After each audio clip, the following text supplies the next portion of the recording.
Here's the next question. What is the value c over here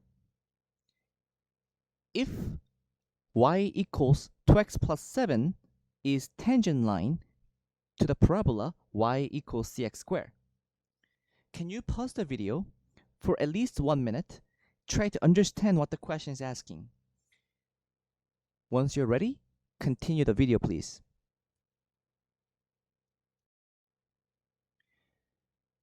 Okay, everyone. In case you're still confused what's going on, let me quickly picture things, what the question is asking. Of course, we don't need any graphing. We can do everything algebraically, but let me just briefly show you with my Desmos calculator. Let's say we have the parabola like this. We have the line y equals 2x plus 7 over there. Tell me yes or no. Do you think this red line and then red line is the tangent line of the parabola here? Yes or no? If you said no, then you're correct. They're not touching with each other. So the red line is not the tangent line yet. However, we can maybe adjust the sides of the parabola, like maybe making it more fat, so that this curve moves towards somewhere here. Then it can touch the line, right? If it touches the line, this line becomes the tangent line of this curve at particular point over there. Look, suppose my c is, say, -1/2. Still, the red line is not tangent line, but it's closer. How about -1/3? Closer, closer, closer, closer.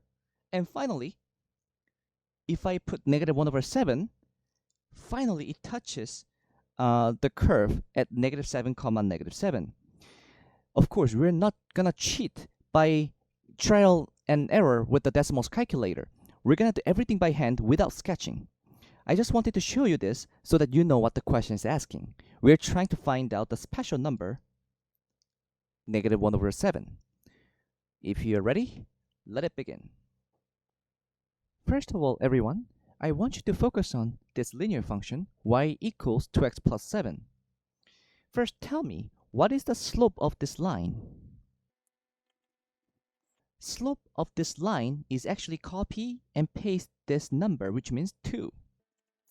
Now, everyone, suppose this line is tangent this parabola at some number, x.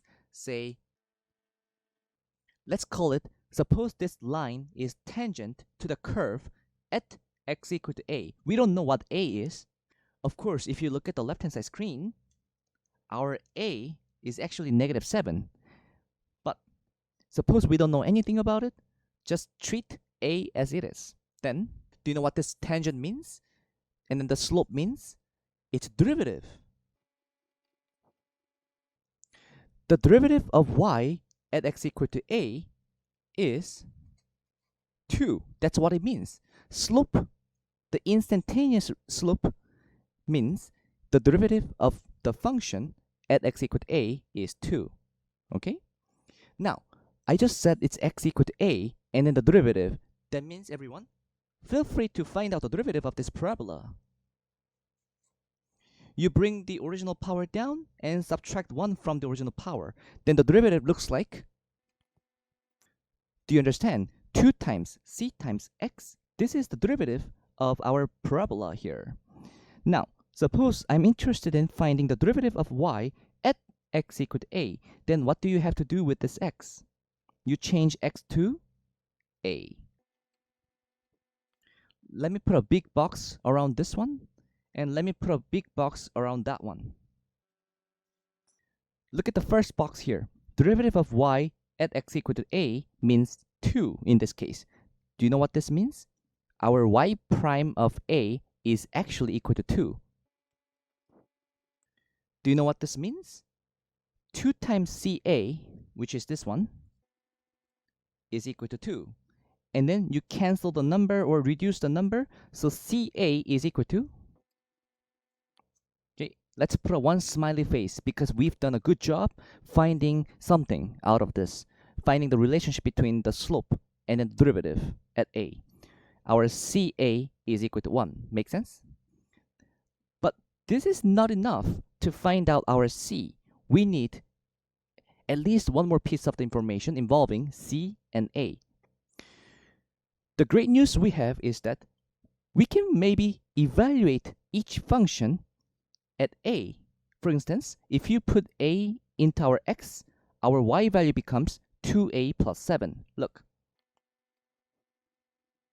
This is the expression when you plug A into our original tangent line. Then here's the y value, 2a plus 7. On the other hand, if you put a into our x, we get y equals c times a squared. Did you notice that? Because they have to touch with each other, this y value must be exactly equal to this y value. Because they have to touch. For instance, look, our red line and then the blue curve, they touch at the y value of -7. Of course, let's suppose we don't know this number. We set them equal to each other. But did you notice that on the right-hand side, we have CA times by A. CA squared is equivalent to CA times by A. But from the smiley face, our CA is equal to 1. Why don't you replace this CA by 1? We have beautiful, nice equation over here. And then you move A to the other side, move 7 to the other side. Yay! We have successfully found A is equal to -7. This also reveals the secret and then confirms that our curve, -7 here, is also correct on the Desmos calculator. We just have to find out -7, plug it in here, and find out the C. From smiley face, if you put A to be -7, then we have C times -7 equal to 1. Then what is our C? Our C is equal to -1/7. This confirms our predicted value for C using Desmos calculator trial and error. Thank you very much, everyone. This is the answer for number 9. See you in week number 6.